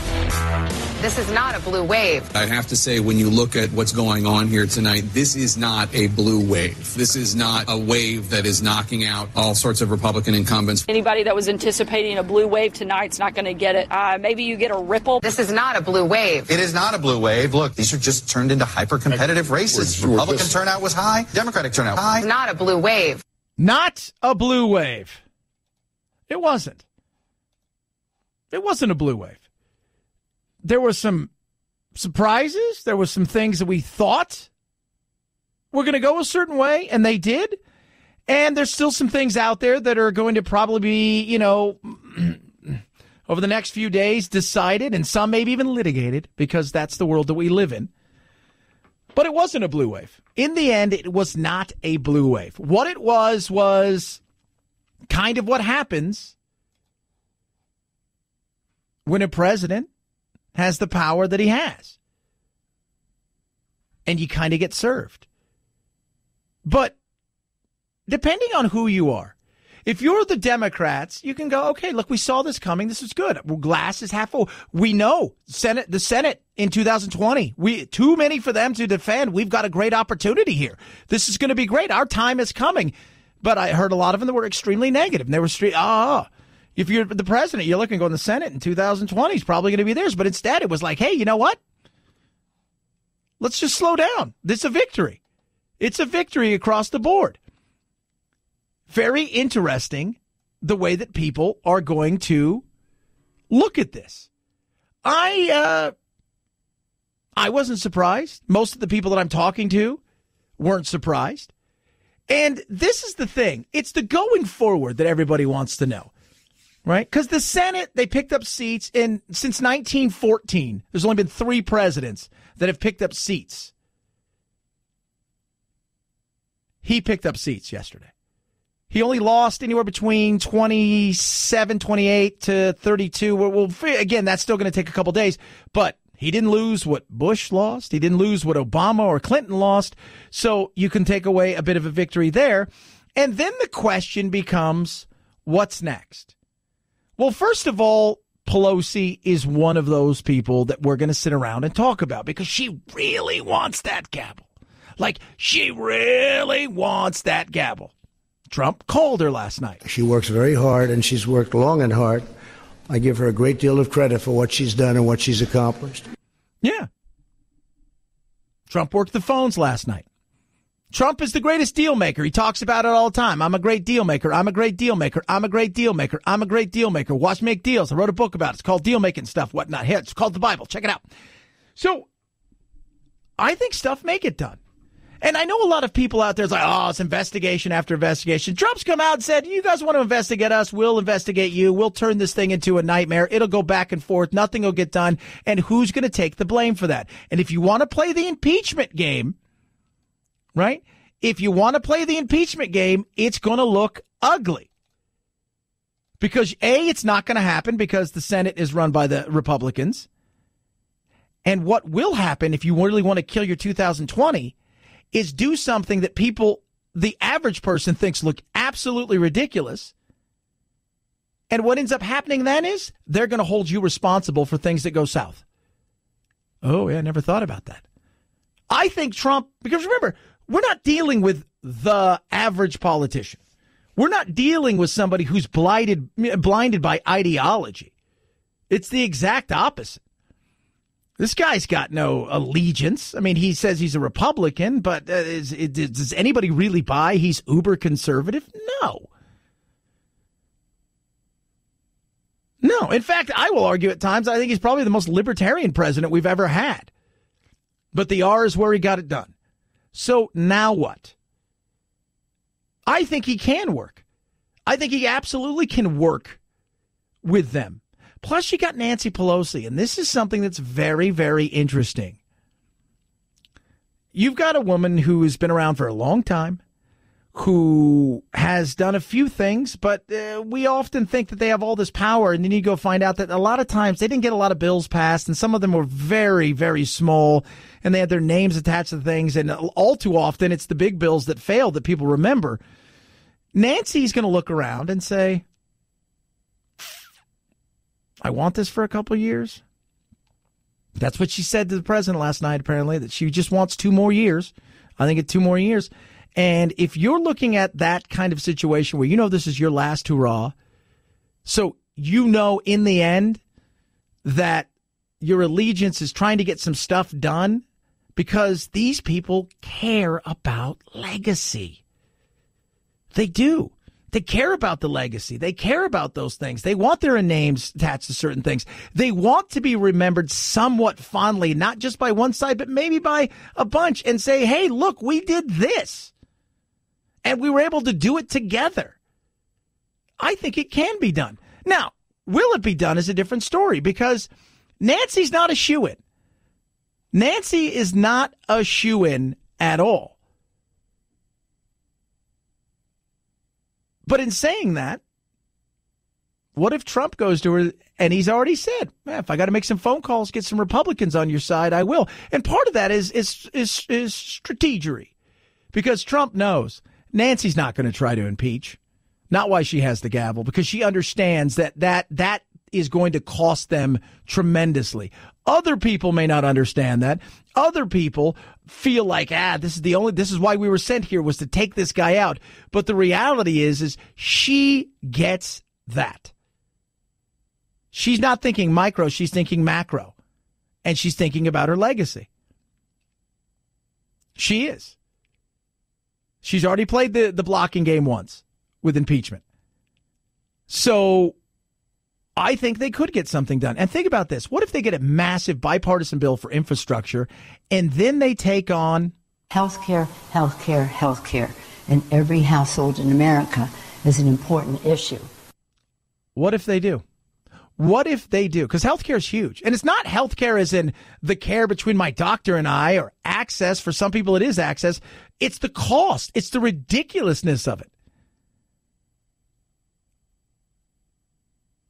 You never know. Will there be a few investigations? Of course there's going to be a few investigations. Come on. And then what's going to happen is Trump's going to come out and guess what? It's amazing how people on the other side just don't want those documents declassified. But no, we're looking at that very carefully. I certainly wanted to wait till after the midterms.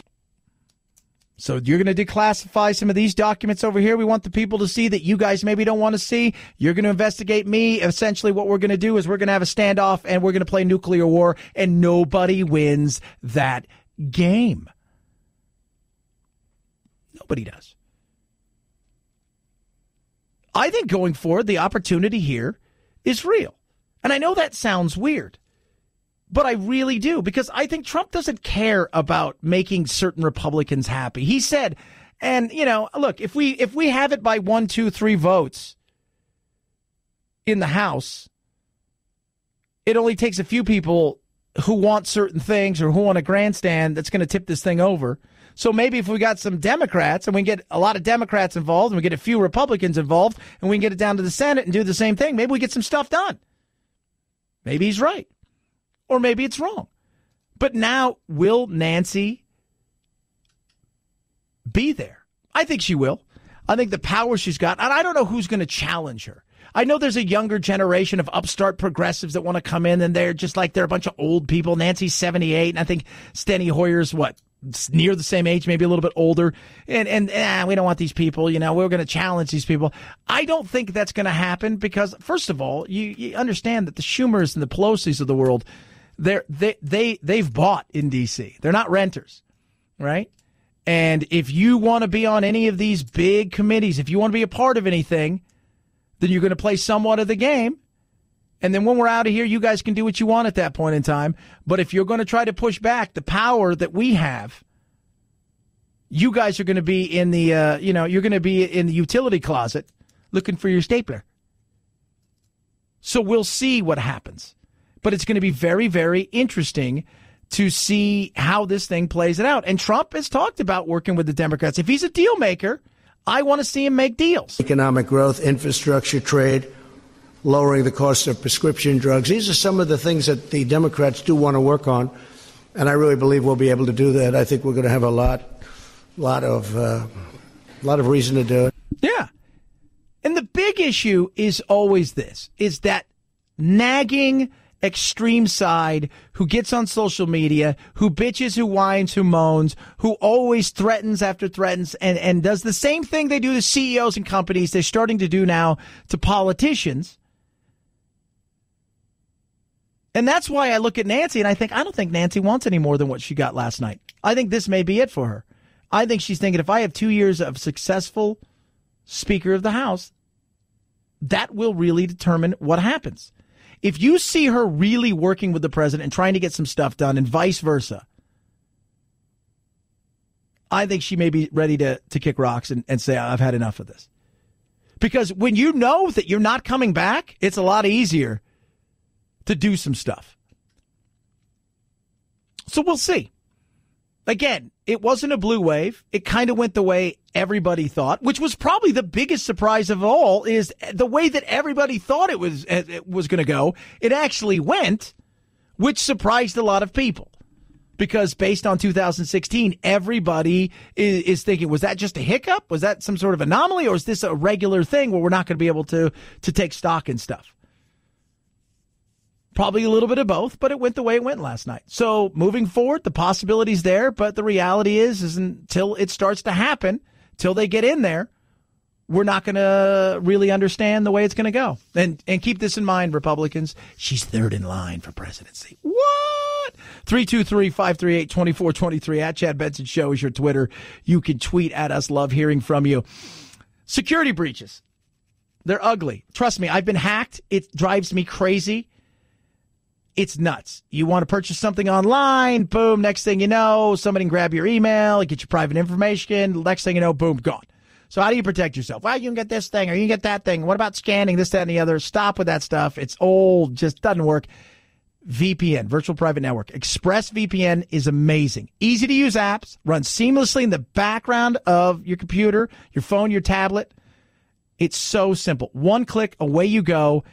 It really makes everything. Nobody knows who you are. You're a super incognito. You're going around doing your thing, and it's a great way to protect yourself. It is amazing. Less than $7 a month. Boom. Can't get anything better than this, especially if you're worried about your online protection. This is the way to go. #1 rated out there by Tech Radar. 30-day money back guarantee. This is what's great. So if you use public Wi-Fi and you're not using a VPN, you're fooling yourself. ExpressVPN is incredible. It's amazing. So what are you waiting for? Join today. And when you do, you're going to get 3 months free. All you have to do is go to expressvpn.com/Benson. That's expressvpn.com/Benson. 3 months free with a year package. expressvpn.com/Benson. Join today. You'll be happy you did, and so will your identity. At Chad Benson Show's your Twitter. ChadBenson. It's the Chad Benson Show.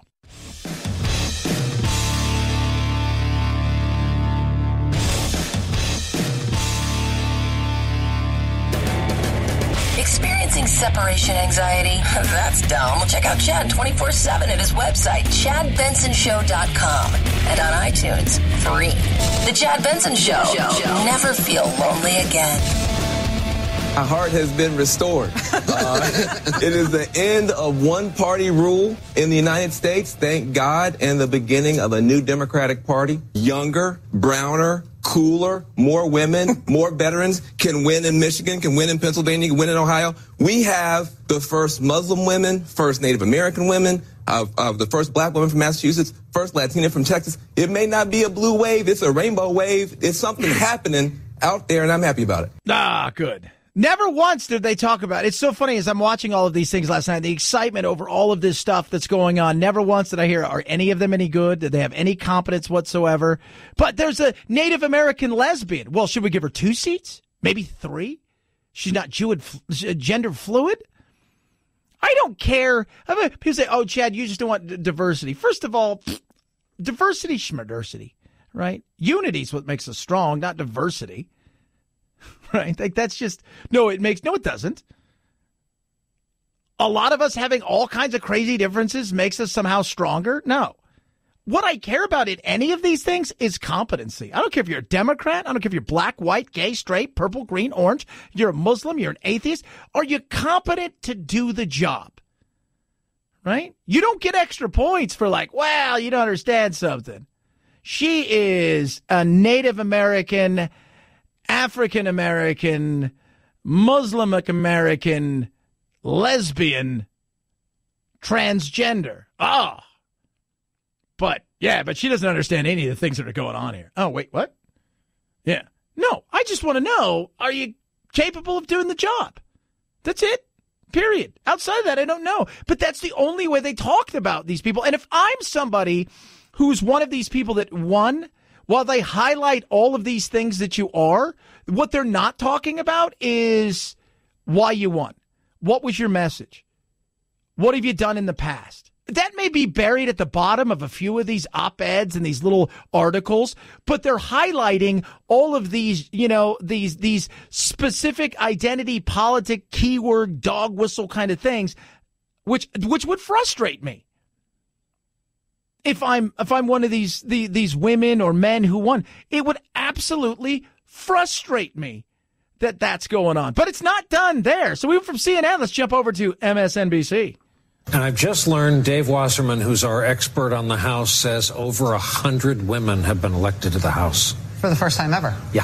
Hey, wow. That seems like we should have a cake or something. Or something. Graphic. Seems like we should do something. Yeah, let's do it. But again, I hear all these stories. And when I watched some of these things last night, because, they got the music and the whole 9 yards, and, never were they talking about anything that these people like to say. So-and-so was this, so-and-so was that. I did something last night for station in Atlanta. We were talking about Stacey Abrams. I walked through all the things she did. The fact that she was a black woman meant very little to me. I talked about where she come from, some of the stuff she's done in her life, all of the achievements she has. But if you would have the fight between the two, and it was always highlighting her gender and the color of her skin, which drives me crazy. I care about competence. Boy Scouts, Girl Scouts fighting. There's a lawsuit going on. What? Chad Benson Show.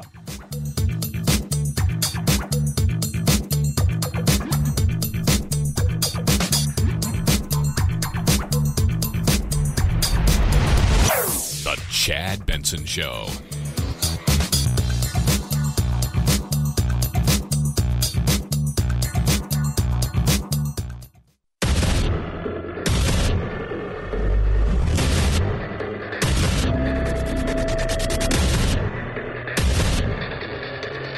Independent in thoughts and punk rock in life. It's the Chad Benson Show. When the Boy Scouts of America announced last year it would rebrand its program to be called Scouts, it was both praised and criticized. Now the decision has turned into a legal battle. The Girl Scouts of the United States of America filed a federal trademark lawsuit Tuesday, saying the Scouts branch will marginalize the female organization and erode its core brand identity. Membership for both scouting organizations has been in decline for the past few years. The Boy Scouts has not yet commented on the lawsuit. So the Girl Scouts want to take away that word Scouts. They want to claim it as their own. It's like, you can't just be called Scouts. And you knew at some point in time this was going to happen. Because you heard them. It's on decline. It's kind of an old-fashioned thing. Right? It's old-fashioned-y for a lot of people. And, on top of that, we are, when I was a kid growing up, we kind of had seasons of stuff. Like you played baseball this season, you played soccer this season, maybe played basketball here. There was a time you scouted and you maybe didn't do it all year long. And there was just kind of things that you did, and we don't have that anymore. Now it's like you're 6 years old, you're hyper competitive, mom and dad got you in 25 different things. Scouts is another thing there. It's a little old-fashioned-y, and maybe we don't really like their values and blah, blah, blah, blah, blah. And the Boy Scouts are like, look, we're getting our asses handed to us. The decline, is huge, and we've got to figure something out. We got to make ourselves a little bit more modern, and we got to make ourselves a little hipper and cooler, and maybe being a little bit more inclusive and saying, look, why not bring girls on? And the girls are like, whoa. And I always thought of the Girl Scouts as being the more inclusive of the bunch. And now they're getting sued and let the battle begin. But you knew it was going to come because now it's a competition. You're not inviting boys into the Girl Scouts. But now Boy Scouts are like, hey, girls, you like playing with cars too? Come on over here. Uh-oh. And it's all about brand. It's all about marketing awareness, and it's all about getting what? More consumers. How do you get that customer? And the Boy Scouts were the first one to the punch. Just join forces and get it over with. God. 323-538-2423 at Chad Benson Show is your Twitter. You could tweet at us. Speaking of Boy Scouts and or Girl Scouts, so Producer Phil, I've got this is a ruling I want you to rule on. Is it safe that we can call Nevada the Florida of the West? Oh, yeah, I think so. Yeah, because they elected a guy that was a pimp, but he's also dead because he died a month ago.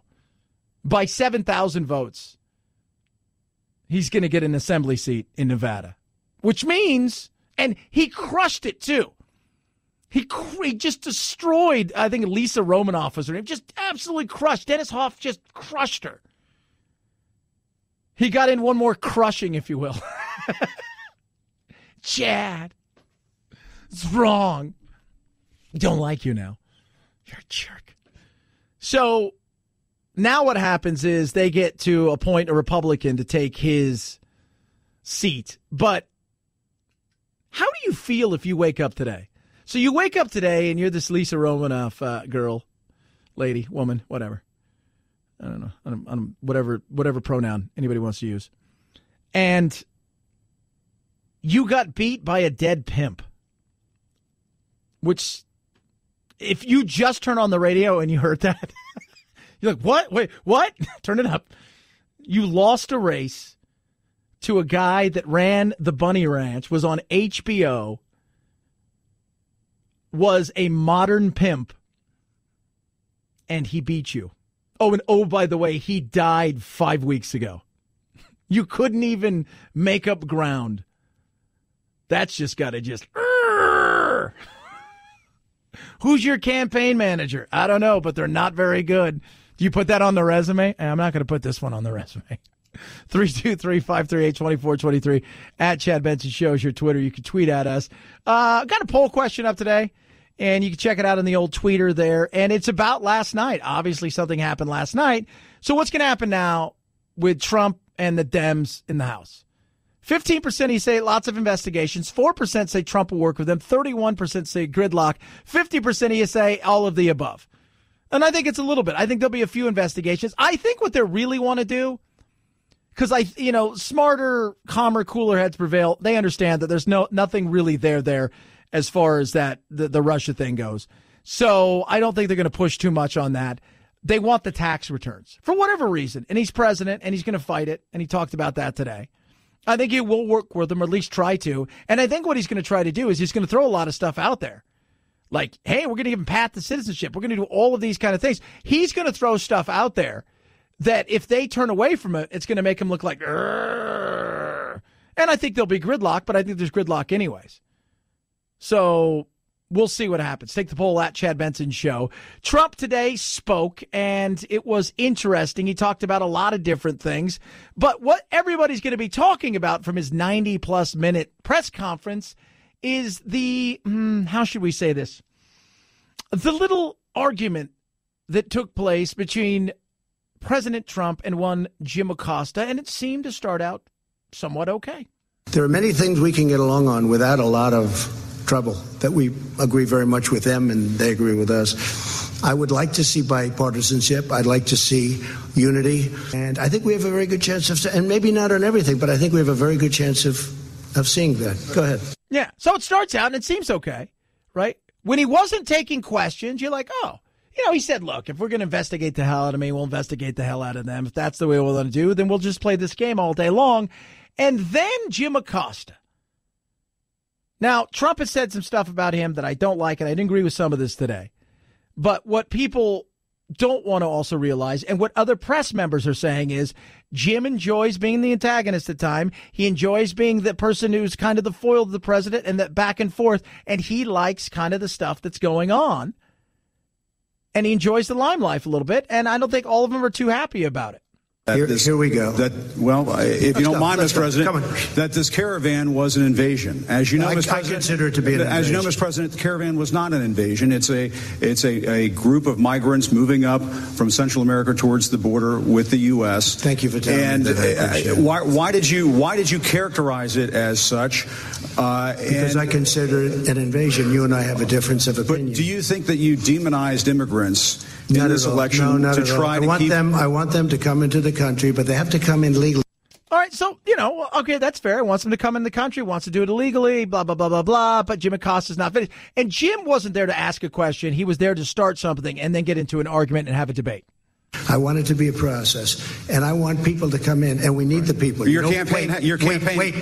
You know why we need the people, don't you? Because we have hundreds of companies moving in. We need the people. Right. But your campaign had an ad showing migrants climbing over walls and so on. Well, that's true. But they weren't actors. They're not going to be doing that. They weren't actors. Well, no, it's true.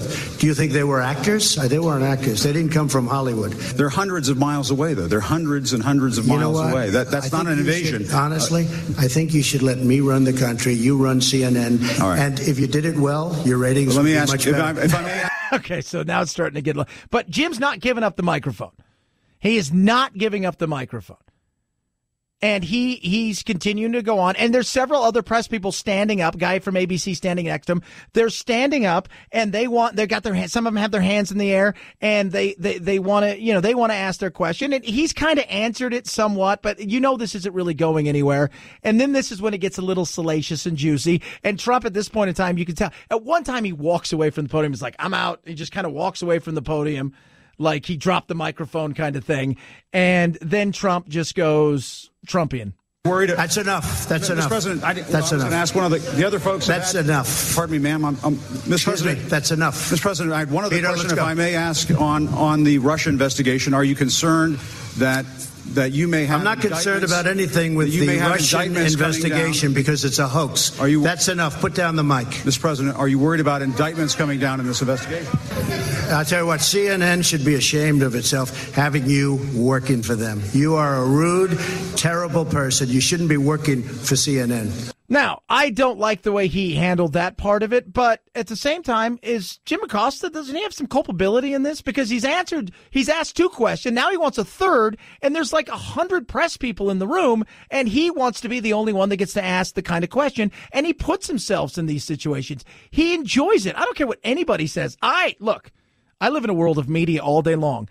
I can tell when somebody's enjoying he comes across at times kind of Milo-y, likes to be a little provocateur, likes to get under the skin, likes to ask some of these questions, and then wants to hit you with a certain question and then come after you, as a good journalist would. But not recognizing and reading the room that I'm not the only one in here, but Trump's not finished. I think that's unfair. You're a very rude person. The way you treat Sarah Huckabee is horrible. And the way you treat other people are horrible.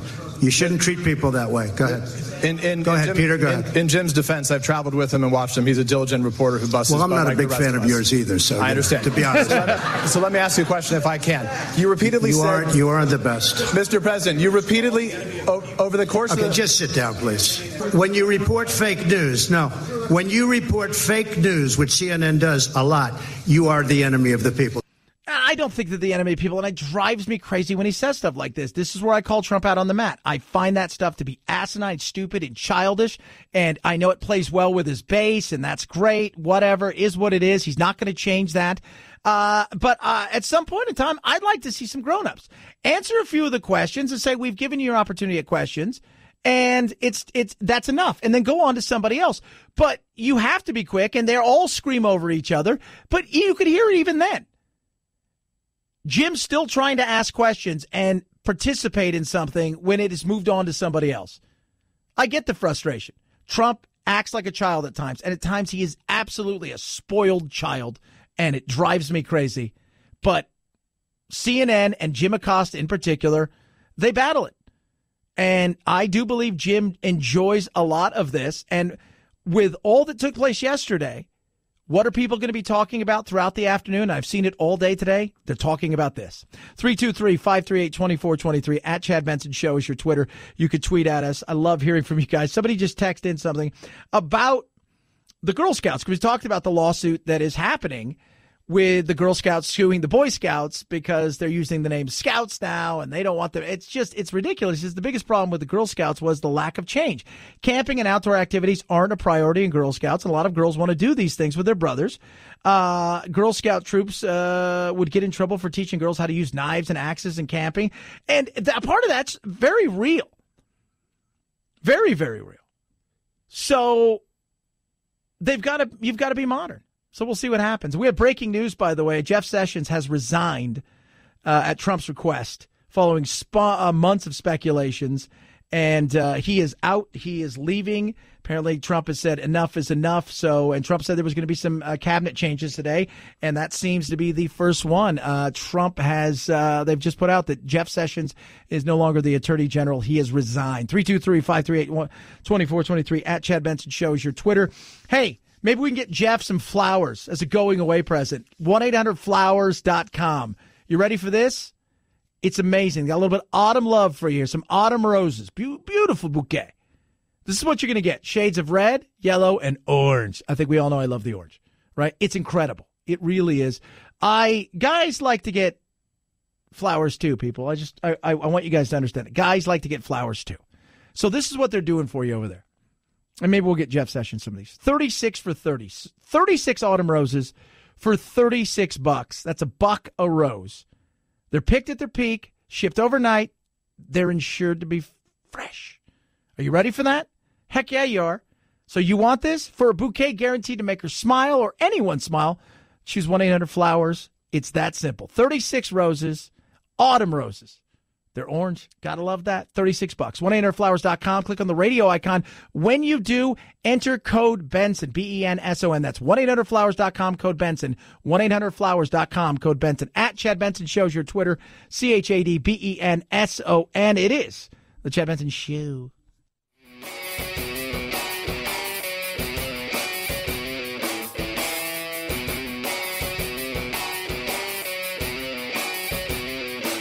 Being antisocial sucks. Hang with Chad's friends on Facebook, The Chad Benson Show. And if you just need some alone time, head on over to Twitter at Chad Benson Show. Either way, we can't wait to meet the real you. Jeff Sessions was one of President Trump's earliest and most loyal supporters during the 2016 campaign. He was the first senator to endorse the outsider candidate, calling Trump's push for the White House not a campaign, but a movement. And when Trump came calling with an offer to be the attorney general, Sessions left his comfortable seat in the Senate to move into the Justice Department. But the relationship grew strained, the president growing more and more frustrated that Sessions recused himself from the Russia investigation, which the president says was very unfair to him. Yeah. It's over. It's done. Now, it's being reported in some areas that he was fired. In other areas, he resigned.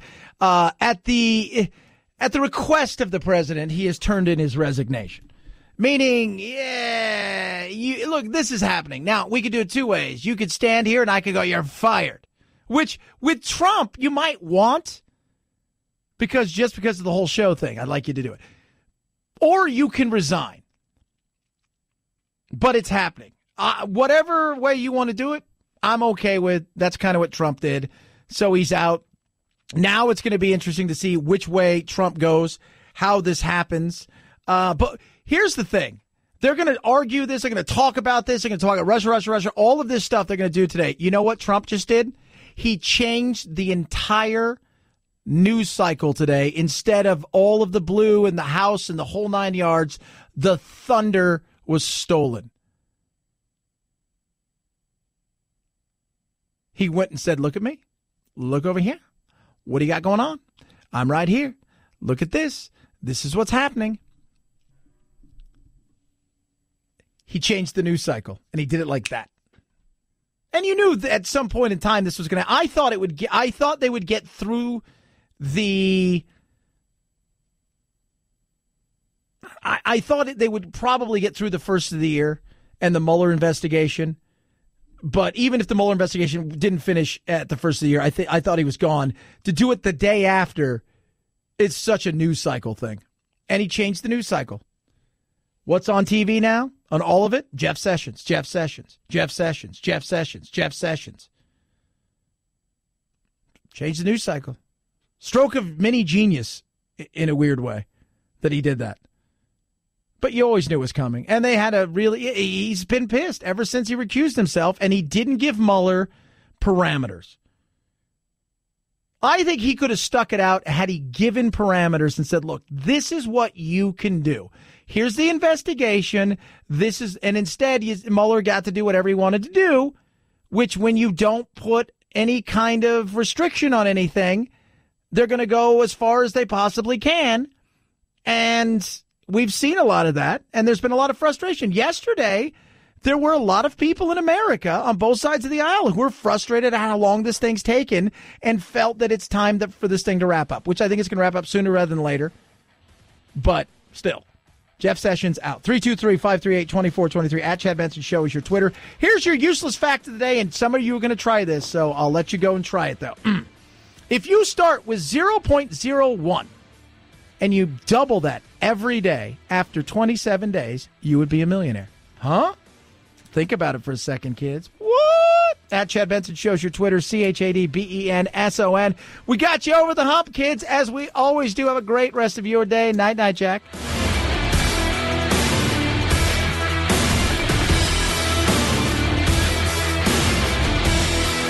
This is the Chad Benson Show.